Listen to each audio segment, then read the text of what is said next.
como todos saben, yo no sé si no lo sabían, pero en esta iglesia sí se anuncia bastante y se hace bien hincapié, porque yo estoy consciente de que esta etapa, este momento, que sabemos exactamente fecha, a veces decimos, no, yo no celebro Navidad porque yo no sé la fecha en que nació Jesús.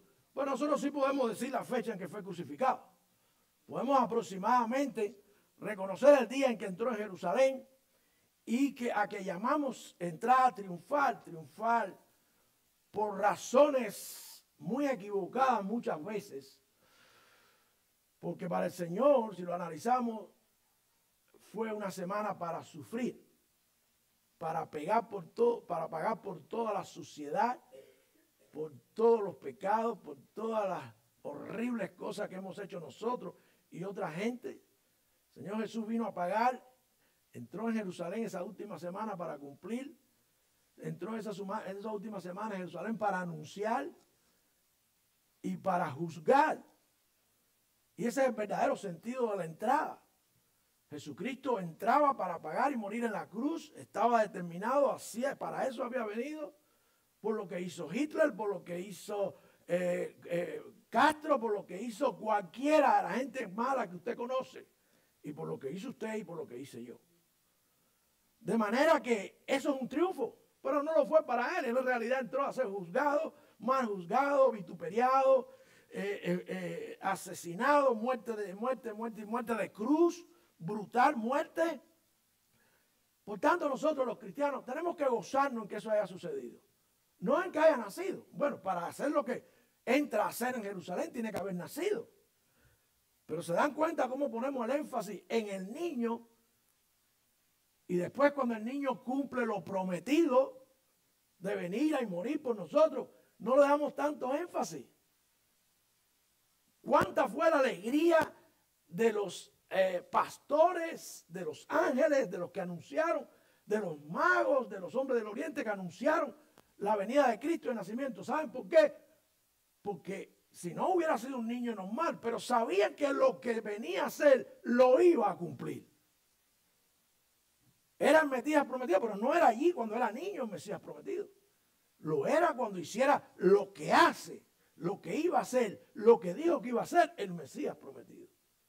De manera que ustedes, si se llaman hijos de Dios, cristianos, tienen que celebrar este día de una manera especial. No son las palmas, no son las garabías que forman algunas religiones. Tienen que celebrar de la manera que hay que celebrar. ¿Ok? Sí, vino esta semana a cumplir todo lo que estaba establecido. La entrada de Jesús en Jerusalén para su última semana entre los mortales es llamada triunfal, pero no por motivos correctos, como les decía. Allí empezaría todo el vejamen que lo llevó a la muerte y muerte de cruz, pero tenía propósitos muy específicos como parte de su plan redentor que ustedes no pueden dejar pasar por alto. Este es el momento de celebrar la Navidad. Este es el momento de decir, gloria a Dios. La gente en 33 años muchas cosas se olvidan. ¿Ok? Muchas se olvidan. Pero hay cosas que no se deben de olvidar y hay cosas que realmente no se olvidan. ¿Ok? 33 años no es un periodo muy largo. Si vemos personas que les toca sufrir por mucho más que ese tiempo. ¿Ok? Pueblos, naciones, personas que les toca sufrir por mucho más que ese tiempo. Vayan conmigo entonces al Evangelio de Mateo. Los 4 evangelios anuncian esta entrada triunfal, describen esta entrada de Jesús en Jerusalén. Y nosotros vamos a usar la porción que está en Mateo, en el capítulo 21, los versículos del 1 al 11. Mateo capítulo 21, versículos del 1 al 11. Dice allí la escritura: y cuando se acercaron a Jerusalén y vinieron a Betfagé, al monte de los olivos, entonces Jesús envió 2 discípulos diciendo: id a la aldea que está delante de vosotros, y luego hallaréis una asna atada y un pollino con ella, desatarla y traérmelos. Y si alguien os dijere algo, decir: el Señor los necesita, y luego los enviará.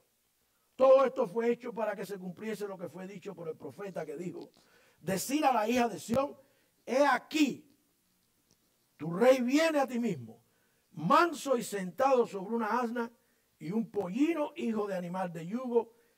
Y los discípulos fueron e hicieron como Jesús les mandó, y trajeron el asna y el pollino y pusieron sobre ellos sus mantos y les sentaron encima. Y la multitud, que era muy numerosa, tendía sus mantos en el camino, y otros cortaban ramas de los árboles y las tendían en el camino. Y las multitudes que iban delante y de los que iban detrás aclamaban diciendo: Hosana al Hijo de David.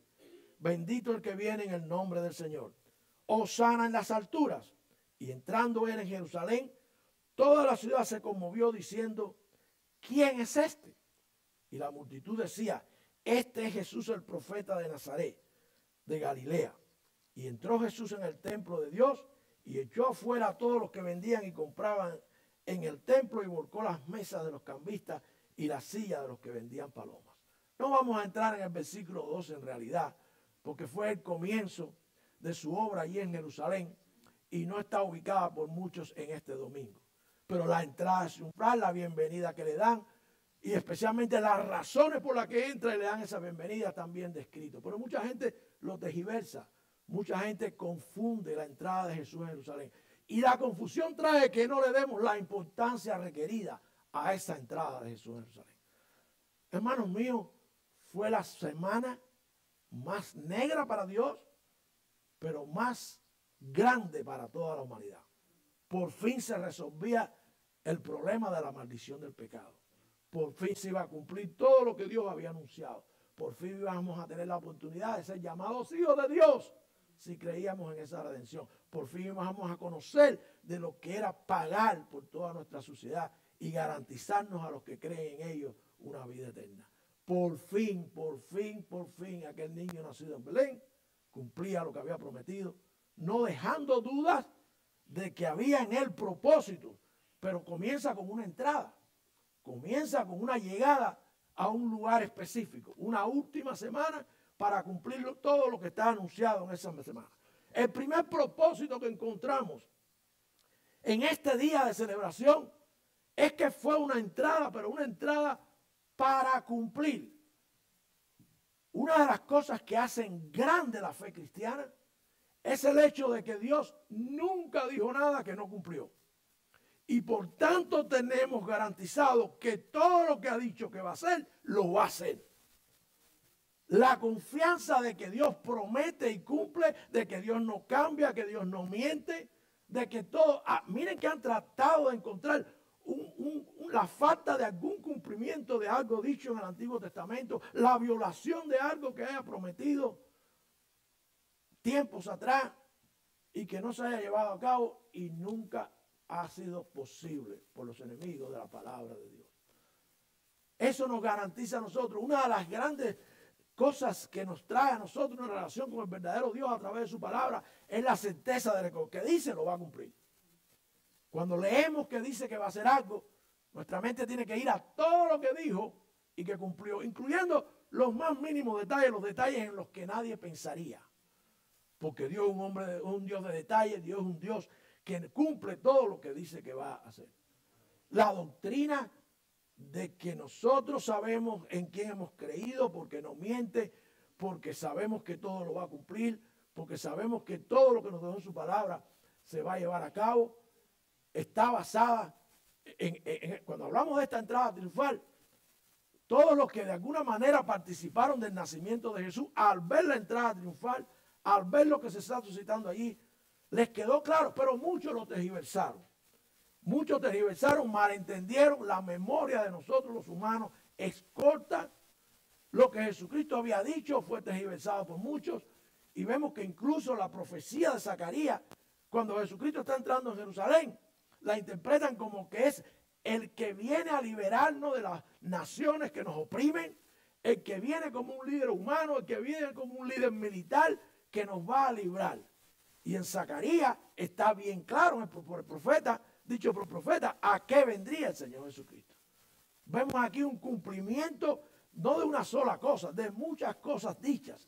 Pero tenemos, por ejemplo, en el libro del profeta Zacarías, en el capítulo 9, el versículo 9, que se nos anuncia y dice: alégrate mucho, hija de Sión. O sea, Jerusalén, da voces de júbilo, hija de Jerusalén. He aquí, tu rey vendrá a ti. Eres justo y salvador, humilde, y cabalgando sobre un asno, sobre un pollino, hijo de asna. Exactamente lo que hizo Jesucristo, sin violar ningún aspecto, por muy sencillo que fuera.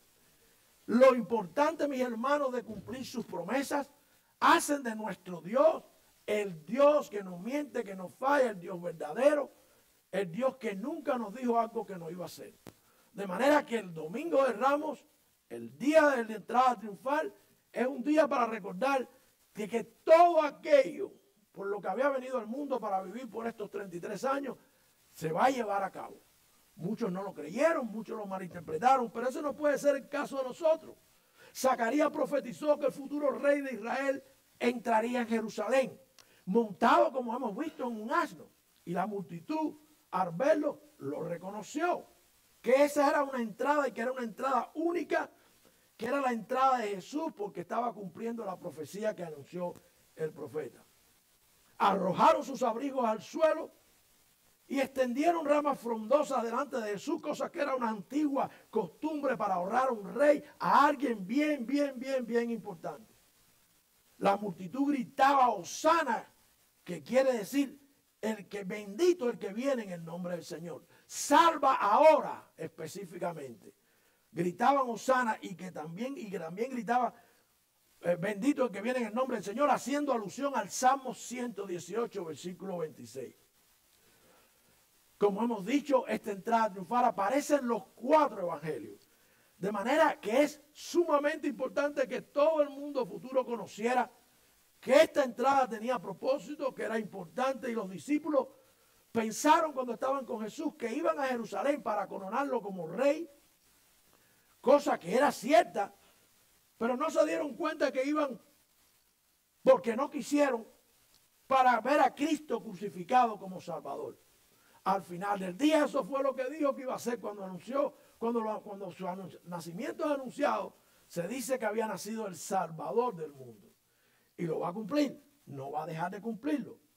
Pensaron los discípulos que Jesús iba a la ciudad de David a sentarse en el trono de David, derrotar a los romanos, conquistar el poder político, darles una nueva vida, pero no se daban cuenta de que antes de que Jesús pudiera venir como rey, porque va a venir como rey, él tenía que ser ofrecido como el siervo sufriente para pagar por los pecados de todos nosotros, por los pecados del mundo.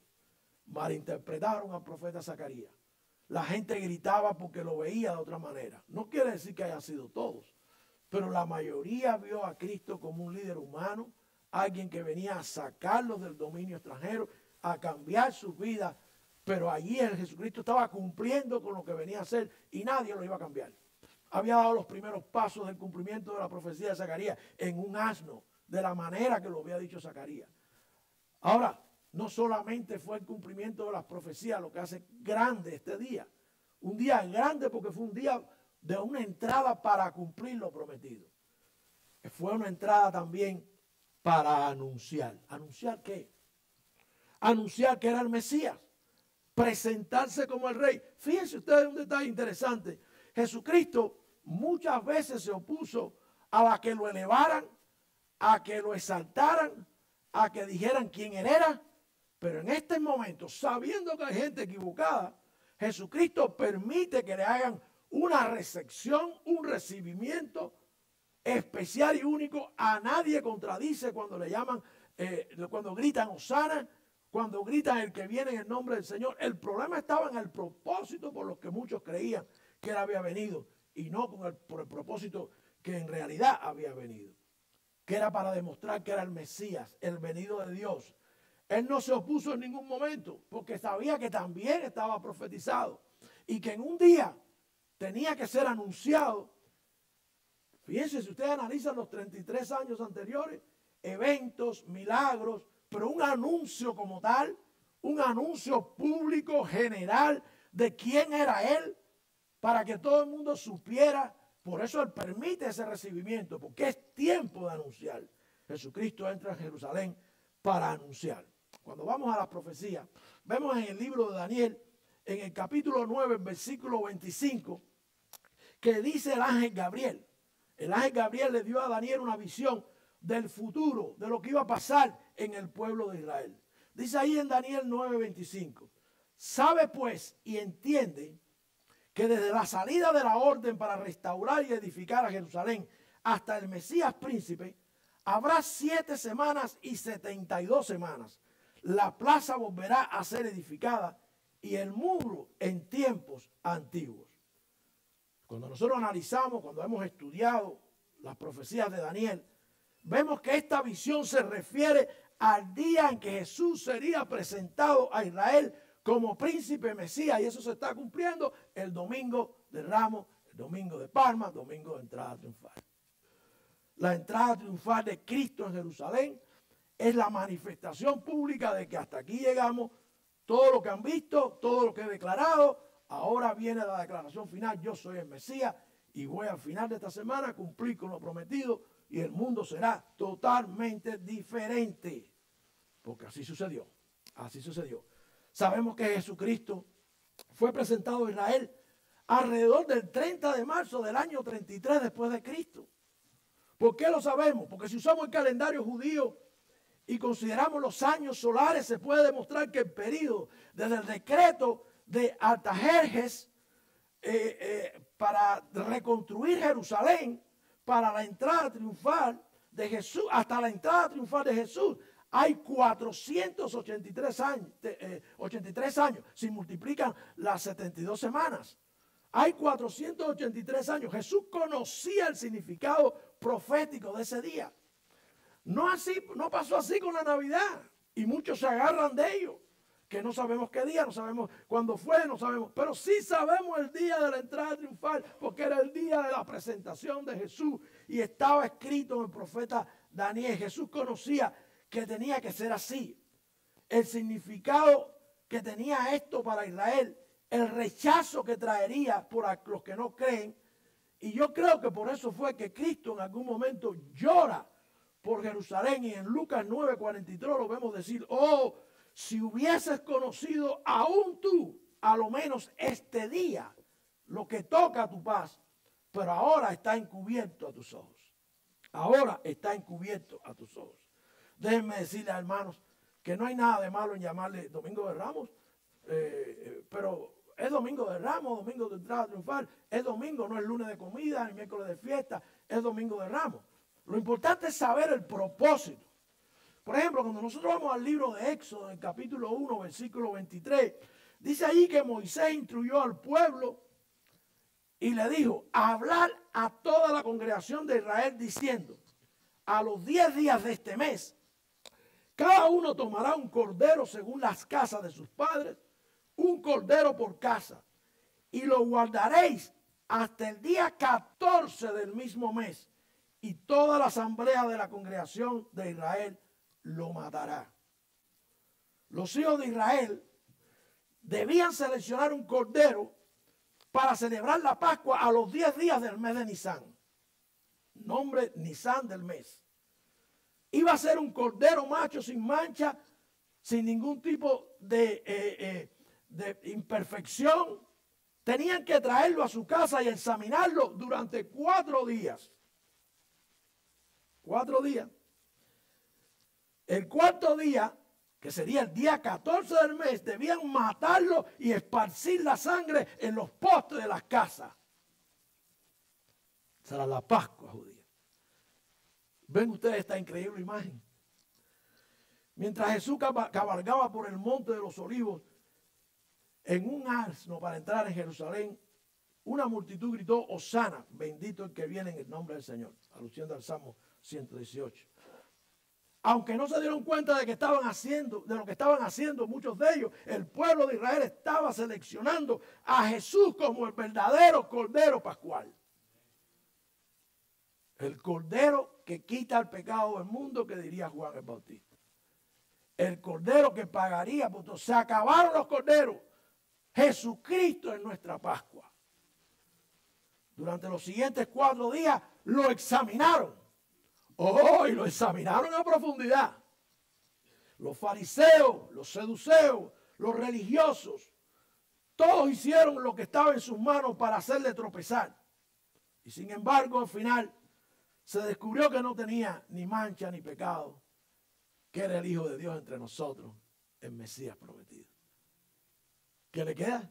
Matarlo. Al Cordero hay que matarlo. ¿Se dan cuenta de la importancia de este día? Pero la pregunta ¿es Cristo tu Pascua? Ese fue el Cordero que tú escogiste. Él se anuncia como el Cordero Mesías prometido. Muchos lo creyeron, muchos no lo creyeron. Y por tanto fueron instrumentos para que se cumpliera que debía morir. La pregunta es, si la fe de nosotros está en ese Cordero, que no ha habido otro, usted puede examinar la religión que quiera examinar y no hay nadie que pueda decir que se ha ofrecido siendo perfecto. No que hayan ofrecido un animal ni que hayan ofrecido un ser humano. Alguien perfecto que ha probado que es Dios entre nosotros, muriendo por los pecados de cada uno de nosotros. ¿Se dan cuenta de la importancia de este día? ¿Qué clase de imagen? Hoy puede ser ese momento, si tú nunca lo has entendido, de que necesitas que alguien pague por tus pecados. Necesitas que alguien te libre de la condenación. Que el Dios que te creó declaró que estaba sobre ti porque eres pecador. Porque lo decidiste así. Porque naciste pecador. Hoy puede ser el día de salvación. No solamente podemos ver cómo la entrada triunfal de Jesús en Jerusalén nos habla a nosotros de ese anuncio tan grande que necesitaba el pueblo.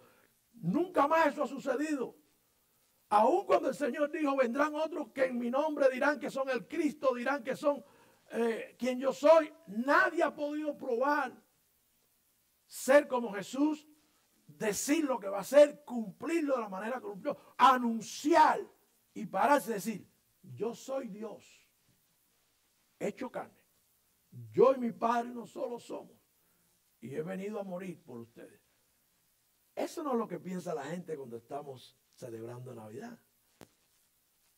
El niño todo es alegría, alegría, alegría. Dice un canto para llorar.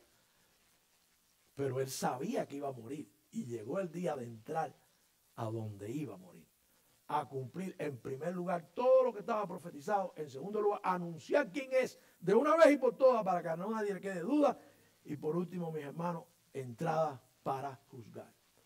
¿Creen ustedes que las palmitas, las cenizas, los cantos, las algarabías son realmente todo en este día? ¿Y qué hay con el juicio? ¿Qué hay con los que digan, yo no creo eso que usted está diciendo, pastor? Yo no creo eso que dice la Biblia. ¿Qué hay con ellos? Todo lo que Cristo hizo, al decirlo y hacerlo, se convierte en juicio, porque si no lo crees, hay consecuencias. Y si lo crees, también hay consecuencias. Cuando llegamos al versículo 10 y 11 de la porción de esta mañana, allí en Mateo, encontramos que la Escritura nos dice algo bien interesante acerca de lo que es el juicio de Dios. No podemos dejar pasar por alto que esto no ha terminado. Que lo más importante, pero el juicio no comienza cuando Él venga y nosotros tengamos que comparecer delante de Él, especialmente los que no han crecido, los que no han creído. Allí, mis hermanos, en la porción de Mateo, en el capítulo 1 de Juan que leímos esta mañana, aunque no fuimos por el resto de los versículos, eso es en realidad lo que entendemos, pero al final sí tenemos en los versículos 11 y 12 de ese primer capítulo lo que el Señor nos quiere enseñar acerca del juicio.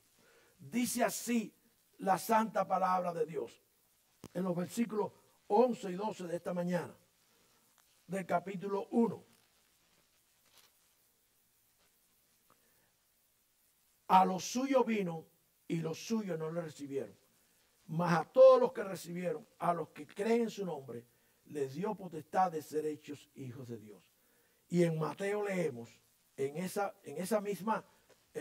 primer capítulo también de Mateo, en capítulo 21 del Evangelio de Mateo, dice la Escritura,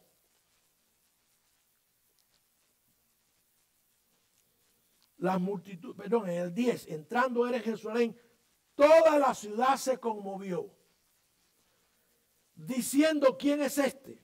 Y la multitud decía, este es Jesús, el profeta. Fíjense ustedes que no hablan del Hijo de Dios, no hablan el Cristo, no hablan del Mesías, no hablan de Dios encarnado, no hablan de aquel que nació hace 33 años y dijo que iba a morir por los pecados del mundo. Hablan del profeta de Nazaret de Galilea. Y esa manifestación da a entender que no tienen la menor idea de que ha llegado ya el momento del juicio. ¿Por qué ha llegado el momento del juicio, mis hermanos? Cuando Jesús se presentó como rey, muchos respondieron a alabanza y adoración. Otros lo rechazaron y desearon gobernar sus vidas de la manera que mejor le convenía. ¿Qué está diciendo Jesucristo cuando entra el domingo en Jerusalén y la gente no entiende quién es? La gente se confunde qué es. Está diciendo que con lo que va a hacer va a dividir la humanidad en dos. No en hispanos ni americanos, no en chinos ni cubanos, no en blancos ni negros, creyentes y no creyentes de lo que está pasando. Seguidores o no de Jesucristo. No dio pie a 30 religiones, no creó, déjeme decirle que cualquier religión cuando usted la examina, al final es sacada de la Biblia. Van allá, por ejemplo, al Antiguo Testamento y ven que los judíos no podían comer puerco, la religión de los que no comen puerco. Y de ahí salen todas las religiones.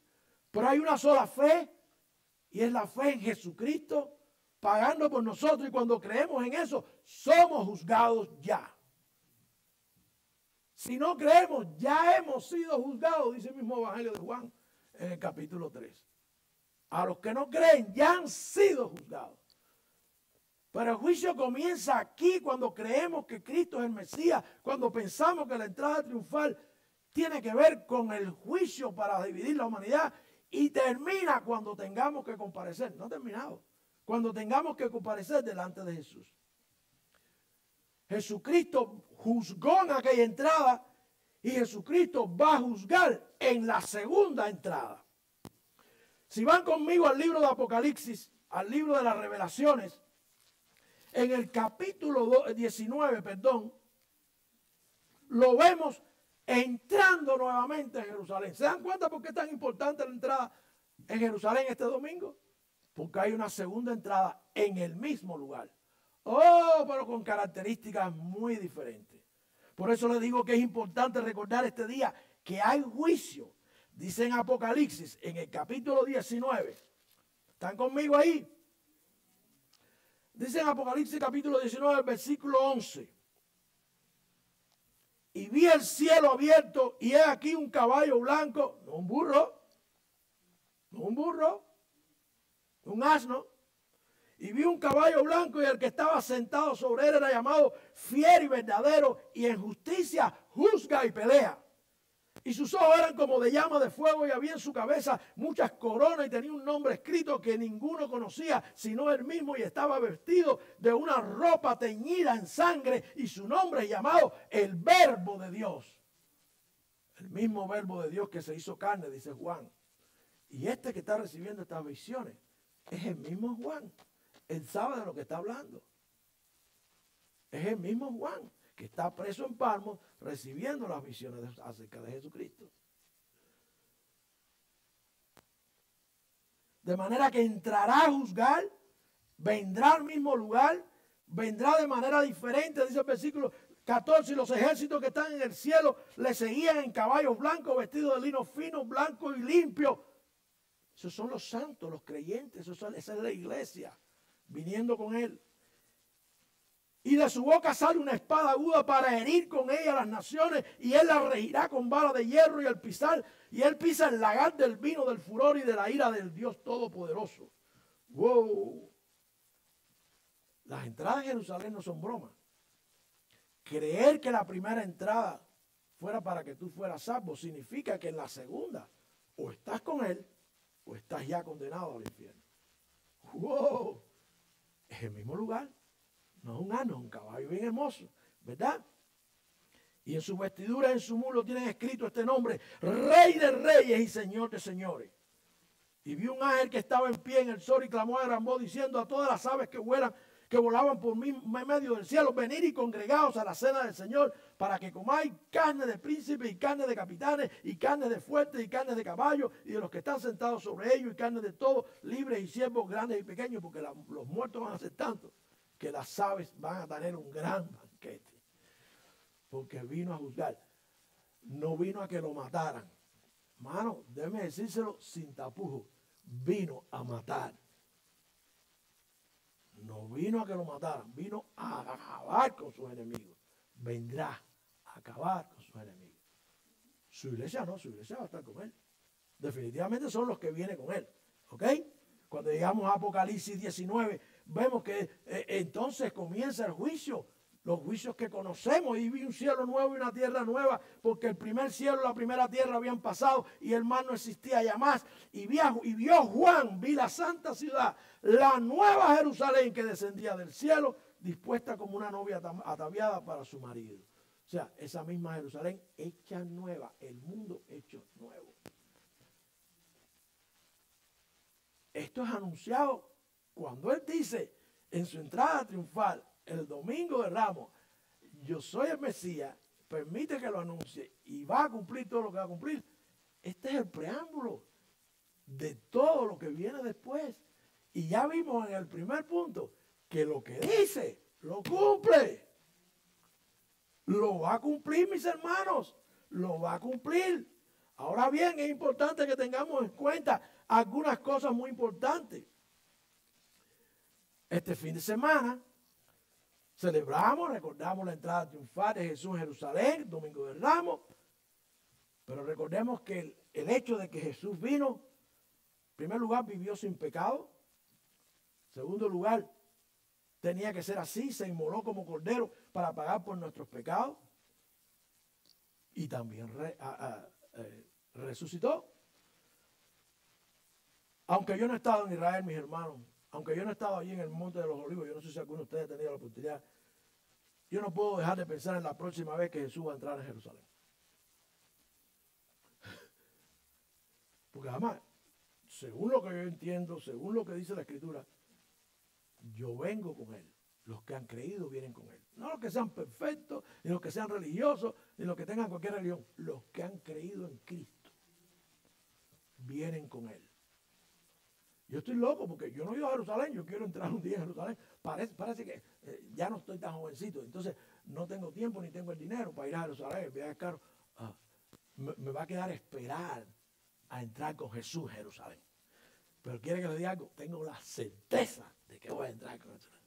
¿Por qué? Porque entró un día en Jerusalén anunciando que era ese Mesías.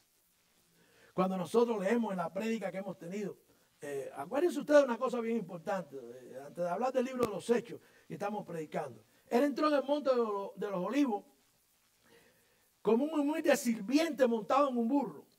Unos días más tarde fue clavado en una cruz mientras una tumba gritaba por su muerte. Los mismos que decían, Hosana, bendito el que viene en el nombre del Señor, cambiaron típicamente, como somos los humanos, de pensar y empezaron a gritar, crucifícale, crucifícale, crucifícale.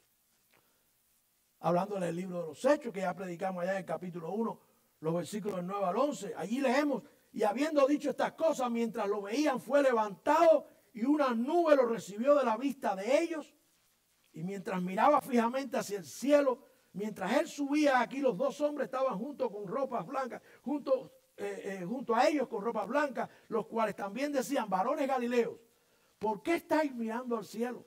Este mismo Jesús que ha sido tomado de vosotros al cielo, vendrá de la misma manera que la habéis visto ir al cielo. ¡Wow!